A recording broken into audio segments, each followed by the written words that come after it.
नमस्कार, आप देख रहे हैं इंडिया न्यूज हरियाणा और मैं हूं आपके साथ प्रियंका राय। रुक करेंगे फटाफट खबरों की ओर। मुख्यमंत्री मनोहर लाल 2 हफ्ते में तीसरी बार दिल्ली का करेंगे दौरा। कई केंद्रीय मंत्रियों और पार्टी के वरिष्ठ नेताओं से मुलाकात हो सकती है। संगठन विस्तार पर चर्चा की संभावना। कांग्रेस नेता राहुल गांधी ने ट्वीट कर केंद्र सरकार को घेरा। लिखा कि उनका संघ हमला करना सिखाता है, अहिंसक सत्याग्रह किसान को निडर बनाता है। राहुल ने ट्वीट किया कि संघ का सामना संघ मिलकर करेंगे। तीनों कृषि और देश विरोधी कानून वापस सरकार को लेना होगा। देश भर में कोरोना वायरस महामारी के मामलों में लगातार बढ़ोतरी हो रही है। देश में 24 घंटे में 89,000 से ज्यादा नए कोरोना केस मिले हैं। 713 मरीजों की मौत हुई है। 44,000 से ज्यादा मरीज रिकवर हुए।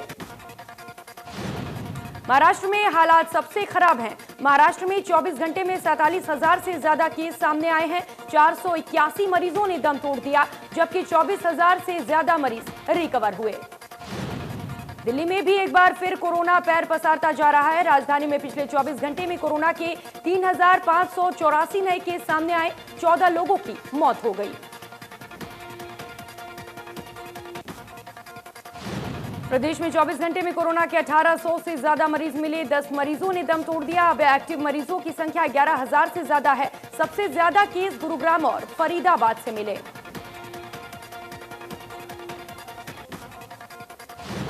गुरुग्राम में 24 घंटे में 389 नए केस मिले। मरीज की जान चली गई। जिले में टोटल केस 63,000 से ज्यादा है।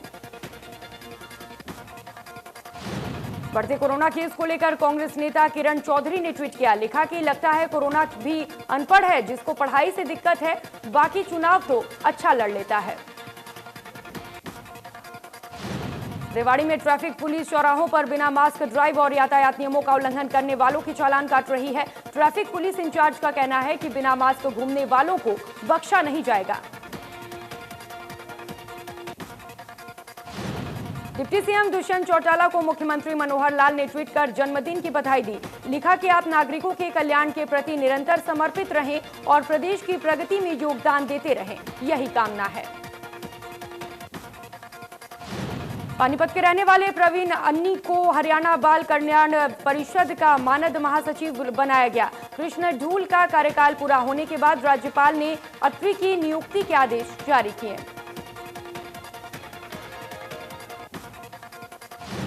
फतेहाबाद में बीजेपी विधायक और सांसद के बीजेपी कार्यकाल में पहुंचने की सूचना पाकर किसानों ने बीजेपी कार्यालय का घेराव किया। किसान बीजेपी कार्यालय के बाहर काले झंडे लेकर पहुंचे। किसानों ने बीजेपी कार्यालय के बाहर जमकर नारेबाजी की। किसानों का कहना है कि किसान नेता राकेश टिकैत पर बीजेपी के इशारे पर हमला हुआ। करनाल में मंडी मार्केट कमेटी ऑफिस गेट पर किसानों की लाइनें लग गईं। सैकड़ों किसानों ने मंडी गेट पास और मैसेज का विरोध किया। जाम को देखते हुए ऑफिस का गेट बंद किया गया। किसानों ने कृषि कानूनों के विरोध में आंदोलन को तेज करने के लिए अब दलितों को भी आंदोलन के साथ जोड़ने की तैयारियां शुरू कर दी हैं। इसी के तहत भाकियों ने शाहबाद में दलित और किसान महापंचायत बुलाई। महापंचायत में ज्यादा से ज्यादा लोगों को बुलाने के लिए गांवों में प्रचार अभियान चलाया गया। किसान नेता गांवों में दलितों के पास पहुंचे और उन्हें भी महापंचायत के लिए न्योता दिया। सब्जी का मंडी में उचित दाम न मिलने से परेशान किसान खेतों में लगी सब्जी उखाड़ने को मजबूर हो गए हैं। रतिया के गांव अलीका में किसानों ने गोभी की तैयार फसल पर ट्रैक्टर चला दिया और फसल नष्ट कर दी। किसान का कहना है कि मंडी में गोभी 1 से 2 रुपए किलो बिक रही है, जिससे खर्चा भी पूरा नहीं हो रहा। खेत जोतने से लेकर गोभी लगाने तक मेहनत की और खर्चा हुआ। राजस्थान के अलवर में किसान नेता राकेश टिकैत के काफिले पर हमला। टिकैत ने वीडियो ट्वीट कर बीजेपी कार्यकर्ताओं पर लगाया आरोप। गाजीपुर बॉर्डर पर किसानों ने किया प्रदर्शन। अलवर में किसान नेता राकेश टिकैत के काफिले पर हुए हमले में पुलिस ने 16 आरोपियों को किया गिरफ्तार। मत्स्य यूनिवर्सिटी के पूर्व छात्र संघ अध्यक्ष कुलदीप यादव के नेतृत्व में विरोध प्रदर्शन किया गया। इस दौरान काफिले पर पथराव हुआ। जांच अधिकारी ने बताया कि ये लोग काले झंडे दिखाकर विरोध प्रदर्शन कर रहे थे। इनमें से ही किसी ने टिकैत की गाड़ी पर भी पथराव किया। इनसे पूछताछ जारी है। बाकी जो भी इसमें शामिल होगा उसे गिरफ्तार किया जाएगा। किसान नेता राकेश टिकैत पर हुए हमले के विरोध में चरखी दादरी में खापू सामाजिक संगठनों और किसानों ने प्रदर्शन किया और केंद्र सरकार का पुतला फूंका। इस दौरान चरखी दादरी से विधायक सोमवीर सांगवान ने भी मौजूद रहे। विधायक सोमवीर सांगवान ने हमले के आरोपियों को सख्त सजा देने की मांग की। स्वच्छ फरीदाबाद सुंदर फरीदाबाद के मुद्दे पर नगर निगम कमिश्नर यशपाल यादव ने नगर निगम के सभी अधिकारियों के साथ बैठक की। बैठक में कचरा निस्तारण को लेकर चर्चा की गई। नगर निगम कमिश्नर ने माना कि शहर में मौजूदा समय में कचरा निस्तारण सबसे बड़ी समस्या है। 40% घरों के कचरे ही इकट्ठा किए जा रहे हैं। सीवरेज व्यवस्था को भी बेहतर तरीके से नहीं संभाला जा रहा।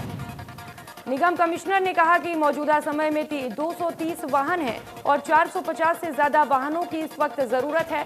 सभी 40 वार्डों में अलग अलग अधिकारियों की नियुक्ति कर दी गई है।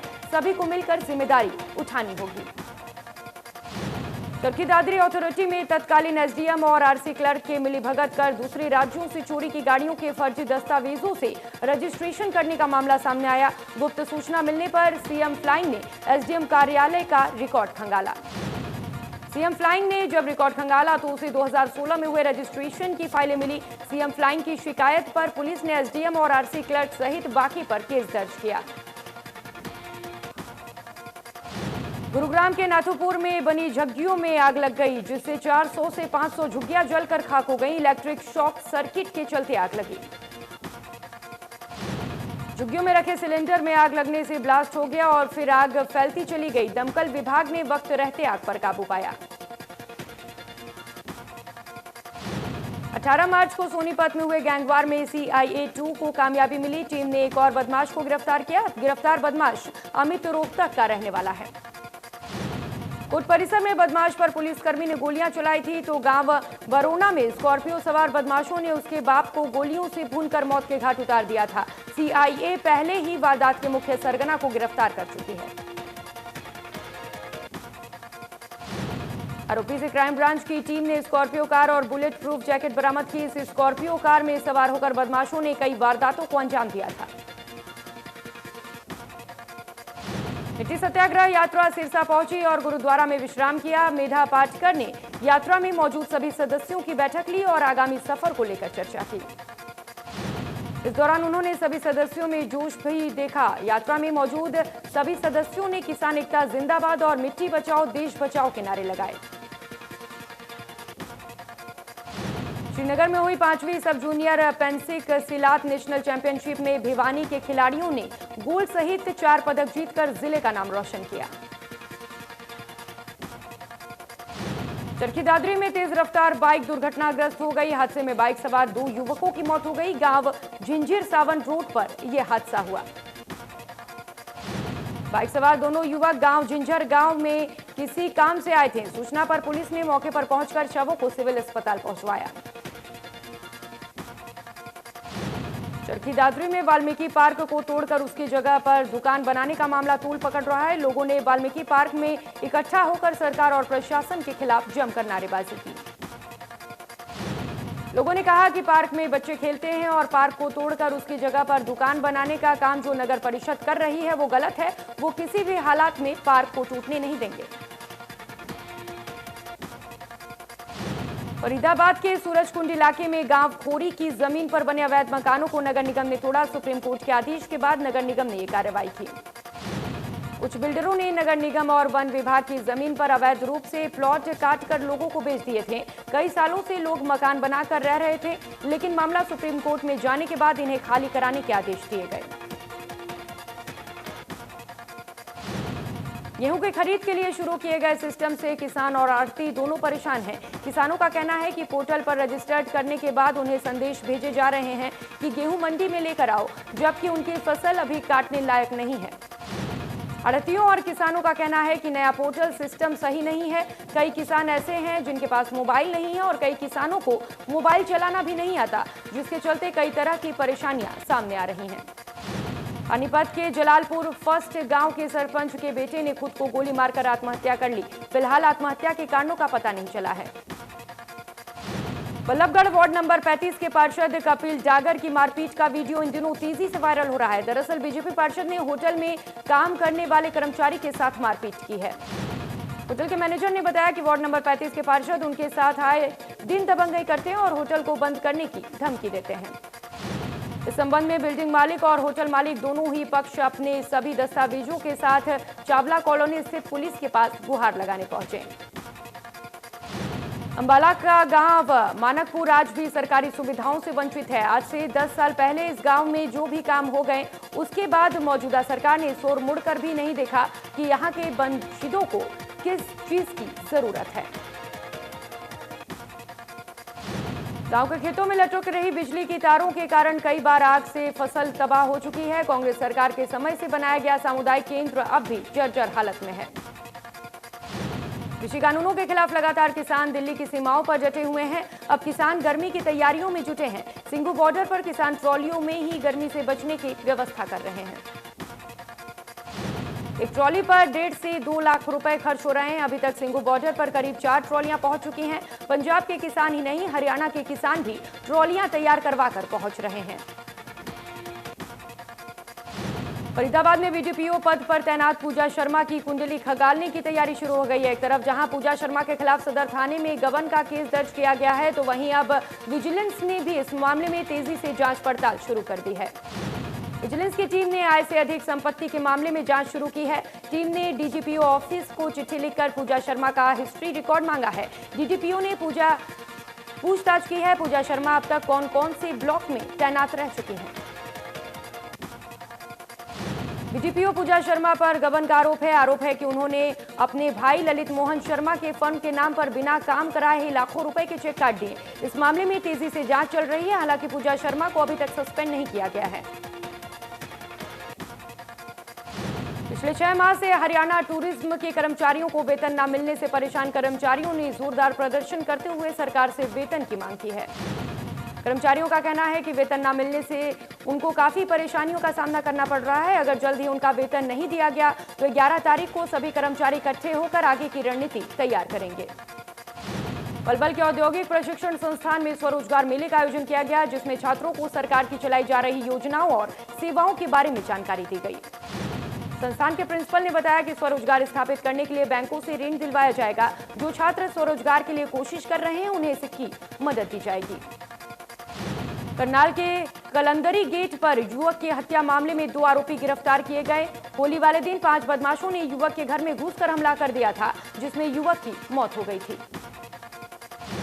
यमुनानगर के गांव कल्याणपुर में सीआरपीएफ शहीद जवान को पूरे सम्मान के साथ विदाई दी गई। सीआरपीएफ के जवानों और प्रशासन ने राजकीय सम्मान के साथ शहीद को श्रद्धांजलि दी। पानीपत में इवनिंग वॉक पर निकले सुप्रीति हॉस्पिटल के डॉक्टर संदिग्ध हालत में गायब हो गए। मामले को लेकर जिले के तमाम डॉक्टर एसपी से मिले। जीटी रोड पर ढाबे के पास डॉक्टर की साइकिल मिली, जबकि मोबाइल फोन ट्रक ड्राइवर के पास मिला। एसपी ने डॉक्टर की तलाश के लिए पुलिस की टीमें गठित की। सिक्योरिटी अमाउंट को लेकर आए नए नियम के विरोध में बिजली घर में किसानों ने धरना प्रदर्शन किया और सरकार बिजली निगम के खिलाफ नारेबाजी की। किसानों की मांग है कि नए नियम को वापस लिया जाए। अगर ऐसा नहीं होता है तो वे अनिश्चित काल के लिए धरना देंगे और बिल भी नहीं भरेंगे। बिल हर महीने दिए जाए। गुरुग्राम में जिला बैडमिंटन प्रतियोगिता का आयोजन किया गया। जिला उपायुक्त ने 3 दिवसीय प्रतियोगिता का शुभारंभ किया। प्रतियोगिता में करीब 500 से ज्यादा मैच खेले जाएंगे। जिला उपायुक्त ने कहा कि प्रतियोगिता का मुख्य उद्देश्य यही है कि खिलाड़ियों को मौका मिल सके और अपने खेल को बेहतर करने के साथ साथ वो खेल की प्रतिभा को दिखा सकें।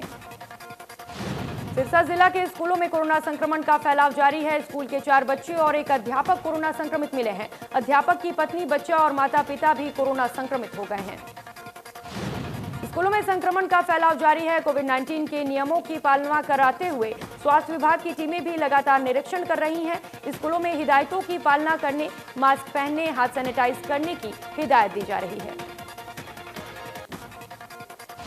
झज्जर में चोरी की घटना को लेकर दुकानदारों ने पुराना बस स्टैंड मार्ग पर जाम लगा दिया, जिससे कुछ देर के लिए लोगों को परेशानी हुई। दुकानदारों ने प्रशासन के खिलाफ नारेबाजी भी की। पुलिस ने दुकानदारों को समझा बुझाकर जाम खुलवाने की कोशिश की। डीएसपी ने दुकानदारों को बाजार में रात भर गश्त लगाने और चोरी की वारदात का जल्द ही पता लगाकर आरोपियों को पकड़ने का आश्वासन दिया। यमुनानगर में विधायक घनश्याम दास अरोड़ा ने प्रधानमंत्री जन औषधि सेंटर का उद्घाटन किया। इस दौरान सभी रास्तों पर पुलिस फोर्स तैनात की गई। उद्घाटन स्थल से कुछ दूरी पर बैरिकेडिंग लगाकर रोके गए किसानों ने काले झंडे लेकर सरकार विरोधी नारे लगाए। कृषि बिलों को वापस लिए जाने की मांग की। कहा कि आगे भी नेताओं का विरोध जारी रहेगा।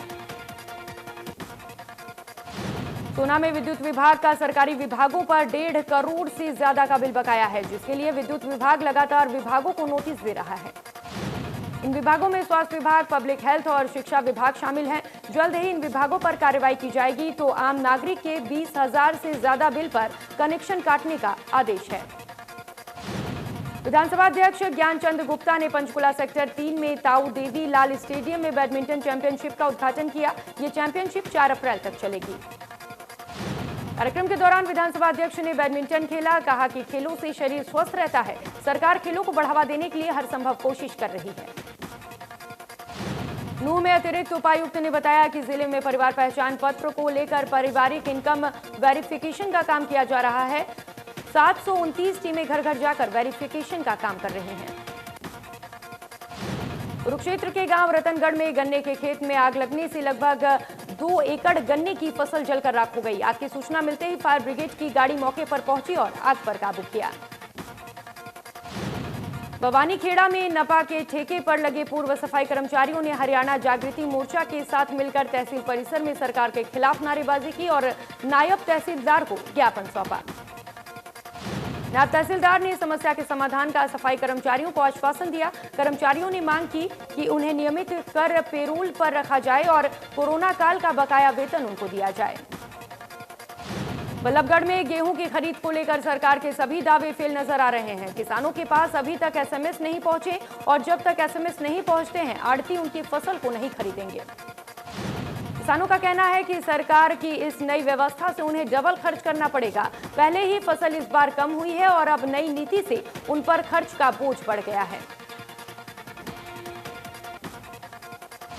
यमुनानगर के तेजली निवासी 12 वर्षीय वंश पिछले 9 सालों से मस्कुलर डिस्ट्रॉफी बीमारी से जूझ रहे हैं, जिसके चलते उनका शरीर, हाथ पांव ठीक से काम नहीं करता। वंश को बीमारी है, उसका इलाज बहुत महंगा है। वंश के माता पिता का कहना है कि उनके बेटे का इलाज के लिए जो इंजेक्शन लगाना है उसकी कीमत 16 करोड़ है। वो इंजेक्शन भारत में उपलब्ध नहीं है। उन्होंने इसके लिए सरकार से गुहार लगाई है। कैथल के बसराज नगर में सेक्स रैकेट का भंडाफोड़ हुआ है। पुलिस ने एक घर में छापेमारी कर 8 महिलाओं समेत कुल 12 लोगों को गिरफ्तार किया है। पुलिस को शिकायतें मिल रही थी कि बलराज नगर में एक घर के अंदर वेश्यावृत्ति का अड्डा चल रहा है और कुछ लोगों ने इसकी शिकायत पहले भी थाने में दी थी। इस बार पुलिस ने गुप्त सूचना के आधार पर बलराज नगर के घर में छापेमारी की, जहां 4 पुरुष और 8 महिलाएं मौके से पकड़े गए। करनाल के कलंदरी गेट में युवक की हत्या मामले में 2 आरोपियों को गिरफ्तार कर लिया गया है। गौरतलब है कि होली वाले दिन 5 बदमाशों ने घर में घुसकर 2 भाइयों पर तेजधार हथियार और लाठी डंडों से हमला कर दिया था। हमले में सरोज कुमार नामक 23 वर्षीय युवक की मौत हो गई, जबकि उसका भाई गंभीर रूप से घायल हो गया, जिसका इलाज अस्पताल में चल रहा है। अभी भी हमले के 3 आरोपी फरार हैं, जिनकी तलाश जारी है। गुरुग्राम के सेक्टर 50 में किसान मंडी में भीषण आग लग गई। शॉर्ट सर्किट से ये आग लगी। हालांकि आग पर काबू पाया गया। लाखों रुपए के सामान का नुकसान हो गया। करनाल में 2 ट्रॉली किसानों की अनाज मंडी में आई, लेकिन उनके पास प्रशासन की तरफ से कोई मैसेज नहीं आया हुआ था, जिसके चलते उनकी मंडी में गेहूं नहीं उतरी। किसानों को परेशानी की सूचना मिलते ही मंडी में भारतीय किसान यूनियन के नेता पहुंचे। किसान नेता गेहूं की ट्रॉली को लेकर अनाज मंडी में बिना मार्केट कमेटी के दफ्तर में पहुंच गए और उसे वहां खड़ा कर दिया। झज्जर जिले के स्वास्थ्य विभाग की टीम ने एक लिंग जांच गिरोह का भंडाफोड़ किया है। इस गिरोह के तार यूपी से जुड़े थे, जो कि गर्भवती महिलाओं के गर्भ में पल रहे बच्चे के लिंग की जांच की एवज में मोटी रकम लेते थे। टीम की सजगता से गिरोह के 2 दलाल को मौके से गिरफ्तार किया गया, जबकि जहां लिंग जांच की जा रही थी उस अल्ट्रासाउंड सेंटर का डॉक्टर और उसका सहायक मौके से फरार होने में कामयाब हो गए। विभागीय टीम ने मौके से 2 गर्भवती महिलाओं को भी काबू किया है। पानीपत में बदमाशों का आतंक लगातार जारी है। बबैल रोड स्थित प्रजापति चौक पर बदमाशों ने युवक को गोलियों से भूंजाला। युवक की हालत नाजुक है, रोहतक पीजीआई में रेफर किया गया है। ऊंचाई में विश्व के चौथे पर्वत लोत्से को फतेह करने के लिए 4 अप्रैल को पर्वतारोही शिवांगी पाठक रवाना होंगी। शिवांगी पाठक ने सिर्फ 16 साल की उम्र में माउंट एवरेस्ट पर तिरंगा फहराया था। मेयर गौतम सरदाना ने कहा कि हिसार निगम की ओर से शिवांगी को मिशन के लिए हर संभव मदद दी जाएगी और वो होनहार शिवांगी को सम्मानित करने के लिए मुख्यमंत्री को पत्र भी लिखेंगे। अमेरिकी संसद भवन के बाहर कार चालक ने बैरिकेड में टक्कर मारने के बाद 2 पुलिस अधिकारियों को कुचल दिया। इसमें से एक पुलिस अधिकारी की मौत हो गई जबकि दूसरा घायल हो गया। पुलिस की चलाई गई गोली से कार चालक भी घायल हो गया, जिसके बाद में अस्पताल में मौत हो गई। घटना के बाद यूएस कैपिटल को सील कर दिया गया।